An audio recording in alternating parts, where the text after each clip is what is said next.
말도 안 되는 일이 벌어졌습니다. 일본 도쿄의 명문대 역사학과에 다니는 한 여대생이 충격적인 발견을 하게 되었는데요. 이로 인해 일본 학계는 물론 언론까지 발칵 뒤집어졌다고 합니다. 진실을 말했다는 이유로 위협받고 고국을 떠나야 했던 그녀에게 과연 무슨 일이 있었던 걸까요? 오늘의 사연 바로 시작합니다. 저는 일본 도쿄에 있는 명문대학교 역사학과 3학년에 재학 중인 야마모토 아야카라고 합니다. 22살의 평범한 일본 여대생이었던 제가 지금은 프랑스에서 살고 있다니 가끔 저도 이 상황이 믿기지 않을 때가 있습니다. 모든 것은 6개월 전 미야자키 교수님의 한마디로 시작됐어요. 아야카, 외무성 프로젝트에 참여해보지 않겠나? 너의 연구 능력이라면 큰 도움이 될 거야. 그날 저는 기뻐서 잠도 제대로 이루지 못했습니다. 일본 외무성의 프로젝트라니 저의 학업과 진로에 큰 도움이 될 거라고 생각했죠. 미야자키 교수님은 제가 존경하는 분이었고 그분의 추천은 저에게 큰 영광이었습니다. 다음 날 아침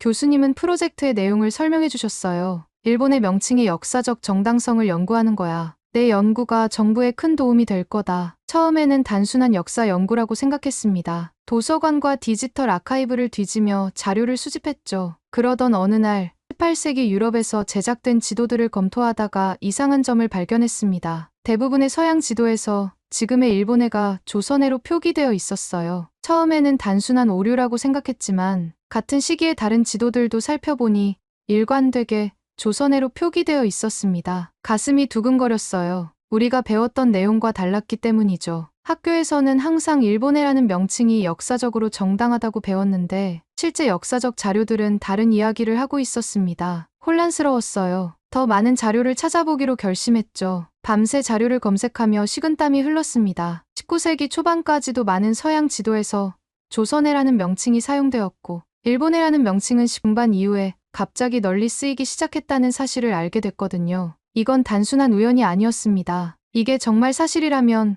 머릿속에서 수많은 의문이 떠올랐습니다. 일본의 역사 교육에서 왜 이런 사실을 다루지 않는 건지, 외무성 프로젝트의 진짜 목적은 무엇인지, 그리고 내가 이 사실을 보고서에 포함시킨다면 어떤 일이 벌어질지 머릿속이 복잡해졌어요. 저는 일본에서 태어나고 자랐지만 항상 진실을 중요하게 여겼습니다. 그때 저는 선택의 기로에 서 있었어요. 진실을 따를 것인지 아니면 안전하게 침묵할 것인지 결정해야만 했죠. 어린 시절부터 저는 할아버지를 특별히 존경해왔습니다. 외교관으로 30년 넘게 일본을 대표하셨던 분이니까요. 그날 저녁 마음이 복잡한 채로 할아버지를 찾아갔습니다. 할아버지는 항상 제게 진실을 중요시하라고 가르치셨거든요. 할아버지, 역사 연구에 대해 상담드리고 싶어요. 제 목소리가 떨렸습니다. 할아버지는 차분히 제 이야기를 들으셨어요. 조선해와 일본의 표기에 관한 발견, 그리고 제가 느끼는 혼란을 모두 말씀드렸죠. 할아버지의 표정이 순간 굳어졌습니다. 오랜 침묵 후 할아버지는 천천히 일어나 책장 뒤에 숨겨진 작은 금고를 여셨어요. 아야카,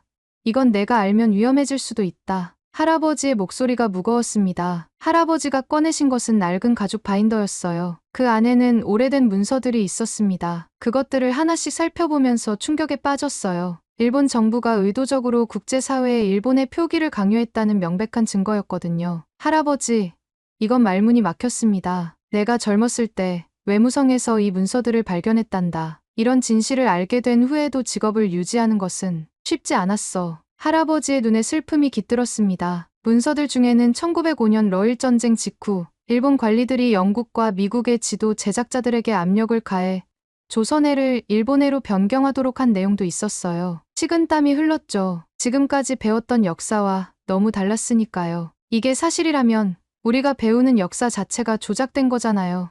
제가 말하자 할아버지는 무거운 한숨을 내쉬셨어요. 역사는 종종 승자의 기록이 되곤 한단다. 하지만 진실은 결국 드러나게 돼 있지. 그날 밤 잠을 이루지 못했습니다. 머릿속에서는 수많은 생각들이 충돌했어요. 내가 알게 된 이 진실을 어떻게 해야 할지, 미야자키 교수님에게 이 사실을 말해야 하는 건지, 아니면 그냥 모른 척하고 프로젝트를 계속해야 할지 고민했습니다. 가슴 한편에서는 두려움이 일었습니다. 이런 사실을 알리는 것이 얼마나 위험한 일인지 느꼈거든요. 하지만 다른 한편으로는 역사학도로서의 양심이 저를 괴롭혔습니다. 진실을 감추는 것은 학문적 윤리에 어긋나는 일이었으니까요. 결국 결심했습니다. 내일 수업 시간에 이 문제를 제기하기로요. 어떤 결과가 기다리고 있을지 알 수 없었지만 진실을 위해 목소리를 내야 한다고 생각했습니다. 다음 날 아침 심장이 두근거리며 대학으로 향했습니다. 동아시아 외교사 수업 시간, 손가락이 떨리는 것을 느끼며 용기를 내어 손을 들었어요. 미야자키 교수님이 저를 지목했습니다. 교수님,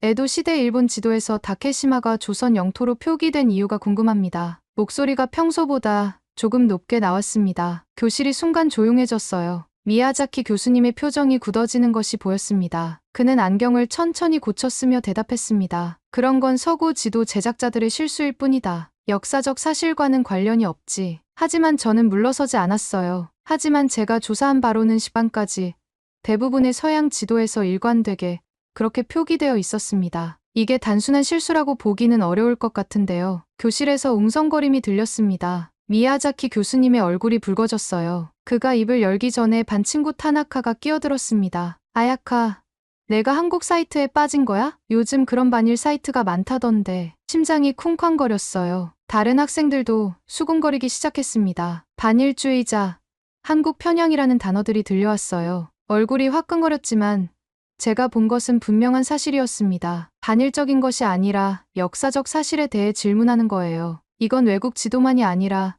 메이지 시대 이전 일본 지도에서도 확인할 수 있는 내용이에요. 미야자키 교수님이 갑자기 수업을 중단시켰습니다. 이런 민감한 주제는 개인적으로 찾아오도록. 수업 시간을 방해하지 말게. 수업이 끝난 후 복도에서 친구들이 저를 피하는 것이 느껴졌어요. 점심시간에 혼자 앉아있을 때 유이코가 다가왔습니다. 고등학교 때부터 친했던 친구였죠. 아야카, 괜찮아? 너 요즘 이상해. 유이코의 목소리에 걱정이 묻어났어요. 유이코, 내가 발견한 게 있어. 우리가 배운 역사와 실제 역사 사이에 큰 차이가 있는 것 같아. 떨리는 목소리로 말했습니다. 하지만 유이코의 표정이 변했어요. 아야카, 조심해. 사람들이 너에 대해 이상한 소문을 퍼뜨리고 있어. 학교 게시판에도 글이 올라왔더라. 그날 저녁 온라인 학교 커뮤니티를 확인했더니 정말 제 이름이 거론된 글들이 있었습니다. 반일 사상을 퍼뜨리는 학생, 한국 로비에 매수된 역사학도라는 제목의 글들이었어요. 손이 떨렸습니다. 이런 일이 벌어질 줄은 예상하지 못했거든요. 밤새 생각했습니다. 내가 잘못된 건가?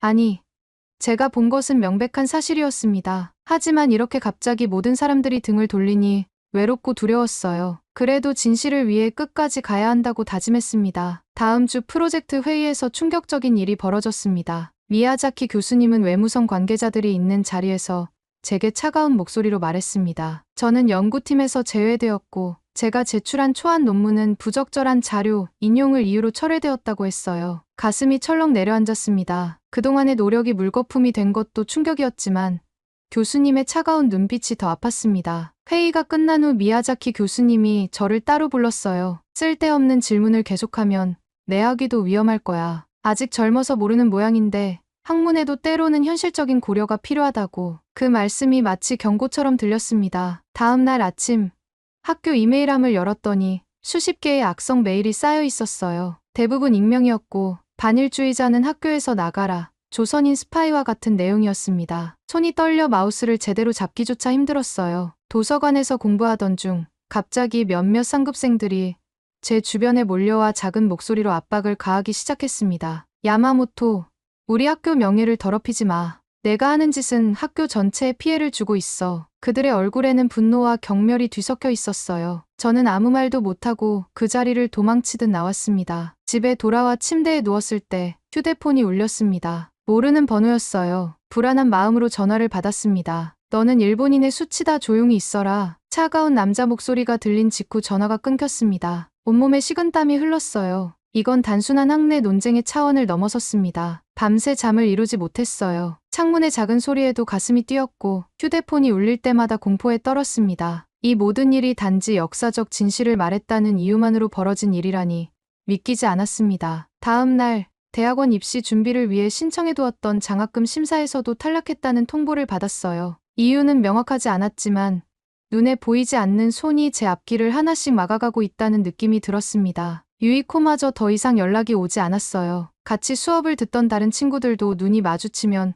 고개를 돌리기 시작했습니다. 주변에서 모두가 저를 피하는 상황이 되어버렸어요. 소셜미디어에도 제 사진과 함께 주의해야 할 반일 학생이라는 글이 올라왔다는 소식을 들었습니다. 공포와 외로움 속에서 할아버지에게 다시 연락했습니다. 할아버지는 한참을 침묵하시더니 무거운 목소리로 말씀하셨어요. 아야카, 내가 지금 마주한 것은 개인의 공격이 아니다. 이건 체계적인 탄압이야. 내 안전이 우려되는구나. 그 순간 깨달았습니다. 일본에서는 더 이상 안전하지 않다는 것을요. 이대로는 학업도, 제 꿈도, 심지어 안전조차 보장받을 수 없었습니다. 무언가 결단을 내려야 할 때가 왔습니다. 결심을 굳힌 저는 한밤중에 할아버지를 다시 찾아갔습니다. 할아버지는 제 이야기를 듣고 깊은 생각에 잠기셨어요. 그리고는 오래된 주소록을 꺼내셨습니다. 아야카, 프랑스 소르본 대학의 마르셀 뒤부아 교수를 기억하니?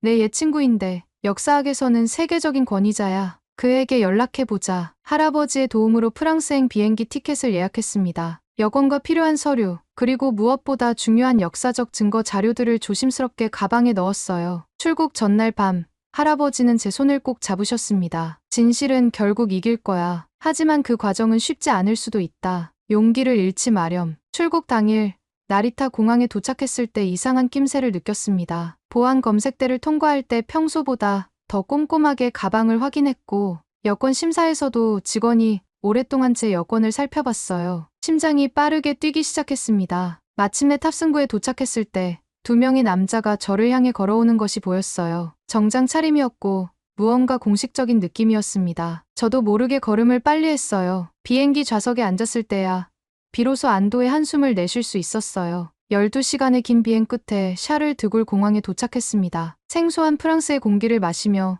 새로운 시작에 대한 긴장과 기대가 동시에 찾아왔어요. 뒤부아 교수는 공항에서 저를 맞이해 주셨습니다. 할아버지의 친구답게 따뜻한 미소로 저를 반겨주셨어요. 소르본 대학의 작은 연구실에서 제가 가져온 자료들을 함께 검토했습니다. 뒤부아 교수는 자료를 꼼꼼히 살펴보더니 놀란 표정을 지었어요. 이건 단순한 논쟁이 아니라 국제적 스캔들이다. 일본 정부가 의도적으로 역사를 조작했다는 명백한 증거야. 뒤부아 교수의 도움으로 더 많은 유럽 도서관과 아카이브에서 관련 자료를 찾아낼 수 있었습니다. 특히 영국과 네덜란드의 식민지 문서들에서 중요한 증거들이 발견됐어요. 1905년 러일전쟁 이후 일본이 국제사회의 지도 표기 변경을 요구했다는 외교 문서들이었습니다. 한 달 동안 밤낮으로 자료를 분석하고 정리했어요. 제 연구는 점점 더 탄탄해졌고 뒤부아 교수도 제 연구의 학문적 가치를 인정해 주셨습니다. 그리고 마침내 결정적인 순간이 왔어요. 프랑스의 유명 일간지 르몽드의 기자가 저희 연구에 관심을 보인 것입니다. 인터뷰 전날 밤,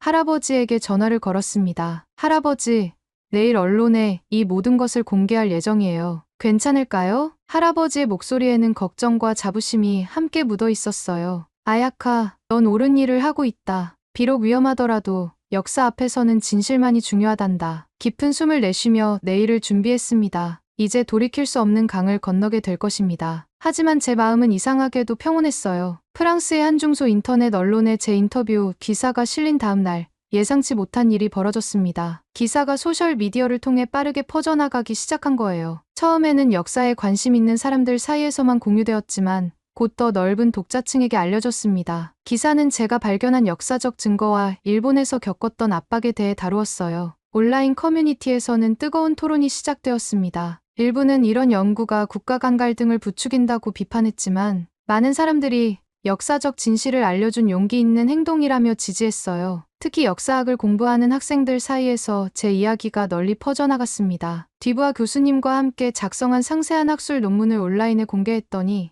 이틀 만에 10,000명이 넘는 사람들이 다운로드했어요. 유럽과 미국의 몇몇 역사학자들이 SNS에서 저의 연구를 언급하기 시작했고 학술적 지지를 표명하는 학자들도 나타났습니다. 일본에서의 반응은 더 격렬했어요. 주요 인터넷 포털에서는 저를 반일 행위자로 비난했습니다. 외무성은 공식 블로그를 통해 검증되지 않은 주장이라는 짧은 입장문을 발표했어요. 그러나 놀랍게도 일본 내에서도 다른 목소리가 나타나기 시작했습니다. 젊은 학생들과 연구자들이 SNS에서 지지를 표현했어요. 한 유명 역사학 블로거는 이건 반일 문제가 아니라 역사적 진실의 문제다라는 글을 올렸고 이 글은 하루 만에 수천 명에게 공유되었습니다. 뒤부아 교수님의 연구실에서 밤늦게까지 이메일에 답하고 있을 때 일본의 한 독립 언론사에서 온라인 인터뷰를 요청했어요. 조금 긴장되었지만 진실을 알릴 기회라고 생각했습니다. 인터뷰에서 저는 처음으로 제 심정을 솔직하게 말했어요. 저는 일본을 싫어해서 이런 일을 한 것이 아닙니다. 오히려 제 조국을 사랑하기 때문에 더 나은 미래를 위해 과거의 잘못을 인정해야 한다고 생각합니다. 인터뷰 영상은 일본어 자막과 함께 유튜브에 올라갔고 생각보다 많은 조회수를 기록했습니다. 댓글에는 비난과 지지가 섞여 있었지만 진지한 토론이 이루어지고 있다는 점이 의미 있었어요. 외롭고 두려운 순간도 있었습니다. 밤이 되면 일본에 계신 가족과 친구들이 걱정됐어요. 할아버지와의 통화에서 그분이 이웃들에게 냉대받고 있다는 이야기를 들었을 때는 가슴이 아팠습니다. 그럼에도 할아버지는 진실은 언젠가 인정받게 되어 있다며 저를 격려해 주셨어요. 한 달 후 세계적인 관심은 점차 줄어들었지만 일본 내부에서는 더 큰 변화가 일어나고 있었습니다. 소셜미디어를 통해 역사적 진실을 바로잡아야 한다는 젊은 연구자들의 목소리가 점점 커지고 있었어요. 특히 도쿄대와 교토대의 역사학과 학생들이 주도하는 역사 진실 연구회가 결성되어 활발한 활동을 펼치고 있었습니다. 프랑스에서 이런 소식을 접할 때마다 가슴이 뭉클했어요. 제가 시작한 작은 움직임이 이렇게 퍼져나갈 줄은 상상도 못했거든요. 어느 날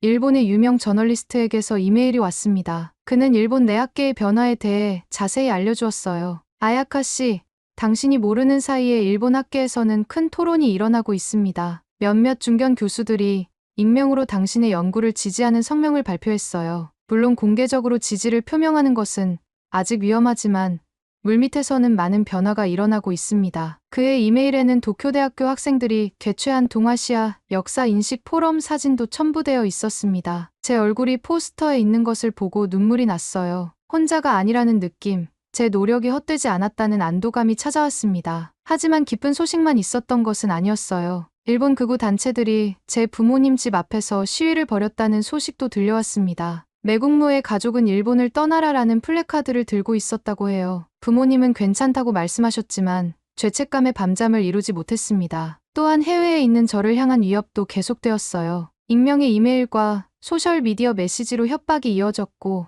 심지어 제가 머물고 있는 파리 주소를 찾으려는 시도도 있었습니다. 디부아 교수의 도움으로 거주지를 옮기고 보안을 강화했어요. 그런 와중에 놀라운 소식이 들려왔습니다. 오사카 대학교의 한 역사학 교수가 공개적으로 제 연구를 지지하고 나선 것입니다. 나카무라 교수는 기자회견에서 야마모토 아야카의 연구는 학문적으로 매우 가치 있으며 우리는 이를 진지하게 검토해야 한다고 발언했어요. 그는 곧바로 대학에서 징계위원회에 회부되었지만 그의 용기는 다른 교수님들에게 영향을 주었다고 했죠. 할아버지와의 통화에서 더 놀라운 소식을 들었습니다. 할아버지께서는 유이코가 찾아왔었다고 말씀해 주셨습니다. 유이코는 처음에는 저를 외면했던 친구였지만 이제는 대학 내 역사 진실 연구회 회원이 되었다고 합니다. 할아버지를 통해 유이코가 미안하다는 말과 함께 제가 시작한 일을 이어서 하겠다는 메시지를 전해왔습니다. 비록 일본으로 돌아갈 수는 없었지만 제가 심은 작은 씨앗이 이렇게 자라나고 있다는 사실에 가슴이 벅찼습니다. 변화는 천천히